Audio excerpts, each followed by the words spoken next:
Nu skal du fandme se, hvad jeg er med til dig i dag, Silvio. Det er fandme en fin vogn. Værsgo. Det er bare en Skoda.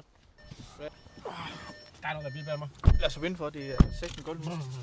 Den ser da lidt sporty ud, det må jeg indrømme. Skodas VRS-version af Octavian. VRS. Det er deres sportsudgave. VHS. Ikke helt det samme. Ikke helt det samme. Nej. Sådan en racer Skoda. Det er faktisk en racerskoda, men det er samtidig også en familiecontainer. Det er det bedste af begge verdener. Den til familiefaren, som ikke rigtig vil gå på kompromis. Så du siger, at den skulle køre godt? For dem, som ikke lige magter at køre i en kedelig Kia Ceed stationcar, no offense, så har man lige lidt med her. Det er ikke en R6'er, men vi er et eller andet sted midt imellem. Nej, det er sådan en din budget R6'er, kan man godt kalde det? Det kan man godt kalde det jo. Og så er den jo sindssygt økonomisk at køre i også. Det er en hybrid. Ja, så det er rigtigt. Små ture til og fra arbejde, så kan du faktisk nøjes med bare at køre ihjel. Så den er opgivet til at køre 93 på literen? Ja, det skal man nok lige tage med et gran salt. Men det kommer an på, hvordan man kører. Nej. Yes, sir. Okay, skal vi lige holde i vejen her med... Ja, se nu der. Det var vi enige om. Hvis du starter herovre, så har du for eksempel ret varme. Og ellers så kan du styre din musik, skrue op og ned, skifte frem og tilbage mellem sangene. Altså en lille snakkemund.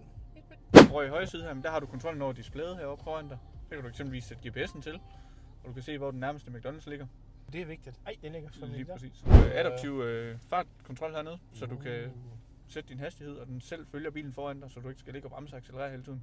Og det er også med Apple CarPlay og det hele på Det har selvfølgelig Apple CarPlay og Android Auto og så hele her. Verdens ting heroppe i skærmen, du kan også se GPS'en. Ja, men der er sgu så mange funktioner, og det er til at blive skør af. Lige præcis. Det er sådan, at man sætter sig ned med en kop kaffe og en eftermiddag, så kan man lige gå igennem det hele. Præcis. Ja, så har du ambient belysning, når man kører om aftenen og sådan noget, så giver det altså en fed stemning herinde. Jeg vil nok lave den rød, det passer til den sportige. Jeg er gerne lidt så rød. Jeg har fundet en knap på. Ja.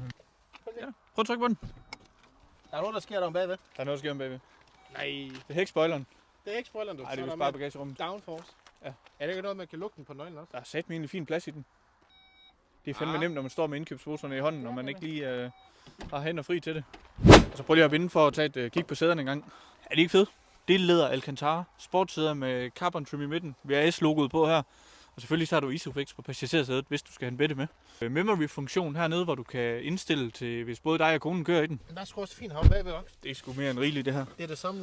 Vi vil godt tage en tur til Italien den her sammen. Min chauffør på. Ja, tak. Champagnekøler. Nå, kopholder. Kopholder. Næsten lige så godt. Næsten lige så godt. Og skihatch, når vi skal til Østrig.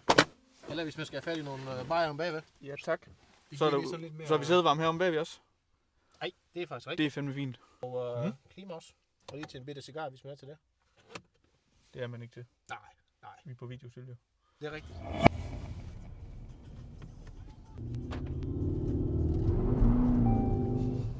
Og der er vist også sådan noget head-up display derude. Lige præcis. Så kan man holde holde øje med vejen, i stedet for at sidde og kigge ned på skærmene. Nu har du prøvet at køre i bilen, Silvio. Du har set den udvendige og indvendige. Lad mig høre din dom. Hvad synes du om den?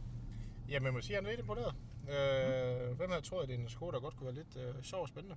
Det er da ikke også alle de detaljer og ting og sager, så også med læder og med sæderne og det hele, så skulle det kan noget. Heroppe Alcantara, altså det virker sgu ret lækkert, ikke? Jamen det virker noget mere premium, end man lige forventer af sådan en Skoda der.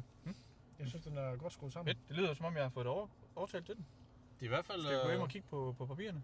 Ja, vi skal da lige se, hvad sådan kan koste. Ja. Jeg har lige fundet en sej feature. Hvad så? Hvis vi tager den i sport, ikke også? Ja. Så prøv lige at høre. Hold lige det er kæft. Jeg får sat den. Lige prøv at høre det igen. Holy fuck. Ja. Okay.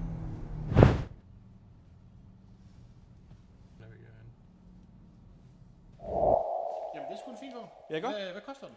Jamen bilen her koster 269.000. Okay. Kan den også finansieres? Det er jo så. Du kan faktisk få den her til under 3.000 kroner om måneden, uden at skulle give en krone i udbetaling. Det var ikke helt. Det er meget bil, man får for pengene. Det er det. Men bilen her, den skal altså opleves. Man skal ud og have en tur i den. Man skal føle den, man skal mærke den. Så kom ind forbi Kinderup i Randers, så står vi klar til at give en kop kaffe og sende jer ud en tur i bilen her. Vi tager selvfølgelig også gerne en gamle bil i bytte. Så kig ind. Vi står klar.